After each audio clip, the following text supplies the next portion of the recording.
नमस्कार स्टूडेंट्स, कैसे हैं आप सभी। आज की अपनी हिंदी ऑनलाइन क्लास में जयशंकर प्रसाद की कविता पढ़ेंगे प्रभो। तो आइए स्टूडेंट्स, पहले जयशंकर प्रसाद का परिचय पढ़ते हैं। जयशंकर प्रसाद छायावादी कवियों में अग्रगण्य हैं, यानी छायावादी कवियों की जब बात आती है तो प्रसाद का नाम सबसे पहले लिया जाता है। छायावाद के 4 आधार स्तंभ हैं: जयशंकर प्रसाद, सूर्यकांत त्रिपाठी निराला, सुमित्रा नंदन पंत और महादेवी वर्मा। और छायावाद का जो टाइम पीरियड है वो है 1918 से 1936 ईस्वी, जैसा मैंने आपको पूर्व में पढ़ाया था जब हिंदी साहित्य के इतिहास की जानकारी दी थी। छायावादी कवि जयशंकर प्रसाद का जन्म काशी, वर्तमान में वाराणसी के नाम से जाना जाता है, का जन्म 1889 ईस्वी में हुआ और इस महान कवि की मृत्यु 1936 ईस्वी में हुई। प्रसाद जी के पिताजी का नाम बाबू देवी प्रसाद था, जो एक शिक्षा प्रेमी व्यक्ति थे और उनका मानना था कि शिक्षा से ही व्यक्ति का समाज में सम्मान है। इसीलिए उन्होंने जयशंकर प्रसाद जी को बचपन में अच्छे संस्कार दिए और उन्हें अध्ययन के लिए प्रेरित किया। बचपन से ही प्रसाद जी में साहित्य के प्रति रुचि थी और यही रुचि आगे चलकर इंदु पत्रिका के जब ये संपादक बने तो उसके बाद में साहित्य में इन्हें पहचान मिलने लगी। जयशंकर प्रसाद जी की एक सबसे बड़ी विशेषता कि इन्हें बहुत सी भाषाओं का ज्ञान था: हिंदी, अंग्रेजी, फारसी, उर्दू। इनकी प्रमुख रचनाओं की बात जब आती है तो सबसे पहले जयशंकर प्रसाद जी का महाकाव्य है जिसे कामायनी नाम से जाना जाता है। कामायनी, आंसू, झरना, लहर, प्रेम पथिक और चित्राधार, ये इनके प्रमुख काव्य हैं। नाटकों की जब बात आती है तो इनके नाटक ध्रुव स्वामिनी, अजातशत्रु, स्कंदगुप्त, चंद्रगुप्त, राज्यश्री, एक घूंट और प्रसाद जी के जो नाटक है वो भारत के गौरवशाली इतिहास की झलक लिए हुए हैं।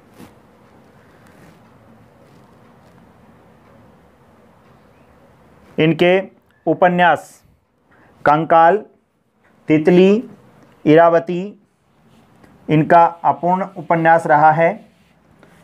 अब इनकी कहानियों की जब बात आती है, कहानियाँ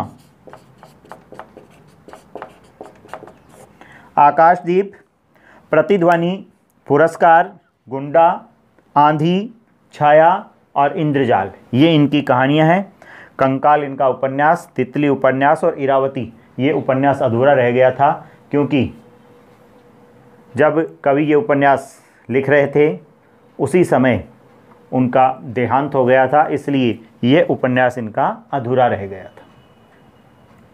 तो स्टूडेंट्स, ये कवि जयशंकर प्रसाद का परिचय था। आपकी बोर्ड परीक्षा में एक लेखक और एक कवि का परिचय आता है, तो एक लेखक या कवि का जब परिचय लिखते हैं तो उसमें जन्म, मृत्यु, माता पिता का नाम, शिक्षा और साहित्य में क्या योगदान रहा है, ये सब कुछ लिखना पड़ता है।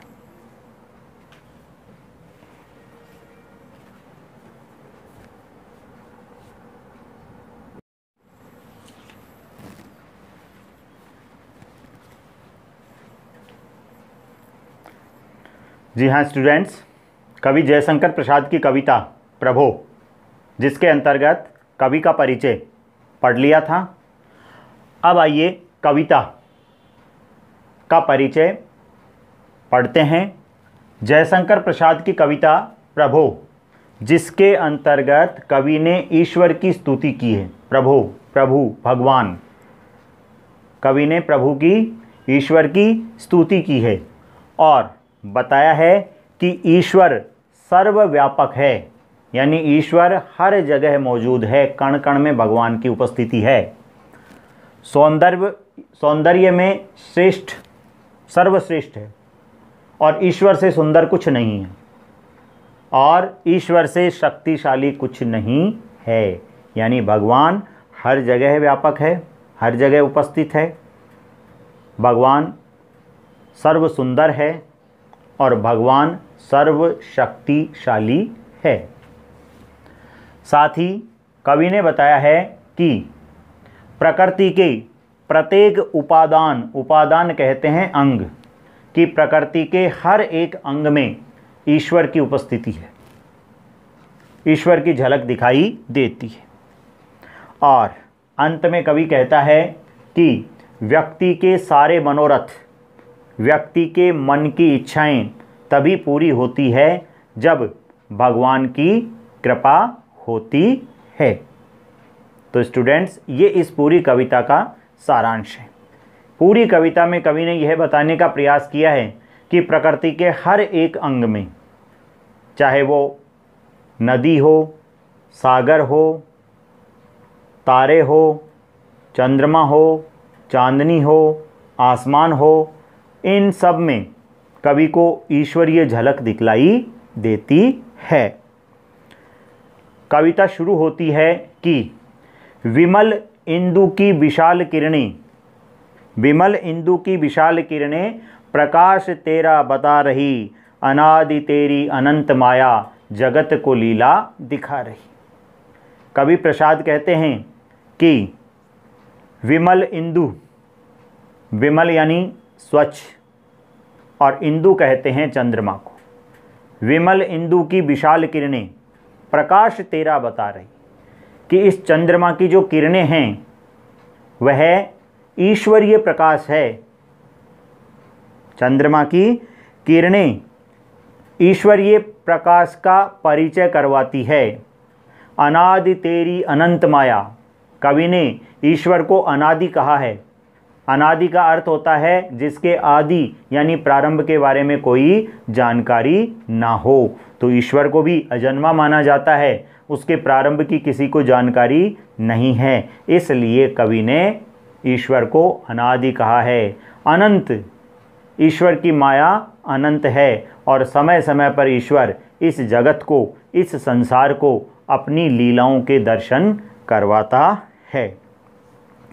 प्रसार तेरी दया का कितना, यह देखना हो तो देखे सागर। यदि किसी को ईश्वर की दया का प्रसार देखना है तो उसे सागर के दर्शन कर लेने चाहिए। जिस प्रकार सागर का कोई और छोर नहीं है, उसी प्रकार भगवान की दया का भी कोई और छोर नहीं है। तेरी प्रशंसा का राग प्यारे तरंग मालाएं गा रही। कवि कहता है कि सागर की जो लहरें हैं वो लहरें ईश्वर की प्रशंसा के गीत गा रही है।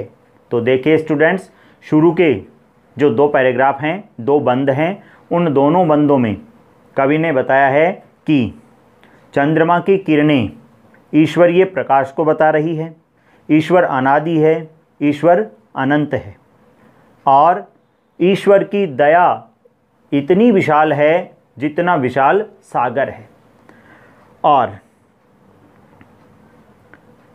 ईश्वर की प्रशंसा के गीत सागर की लहरें गा रही है।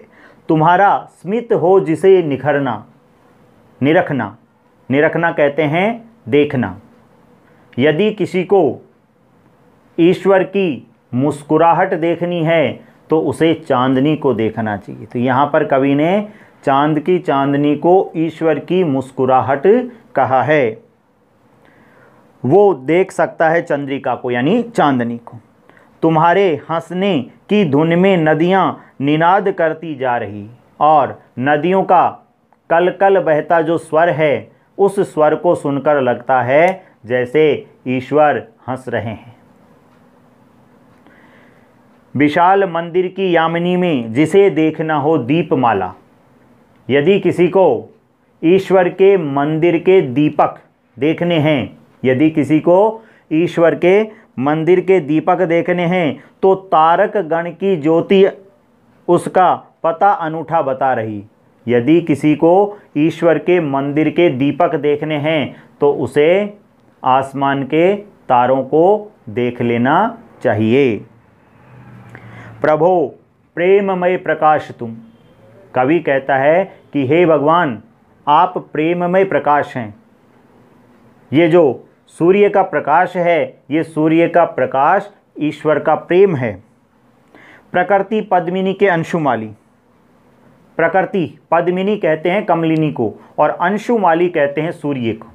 जिस प्रकार सूर्य के उदय होने पर कमलिनी खिलती है, उसी प्रकार इस पूरी सृष्टि को भगवान ही पाल पोस रहे हैं। भगवान की कृपा से ही ये पूरी प्रकृति फल फूल रही है।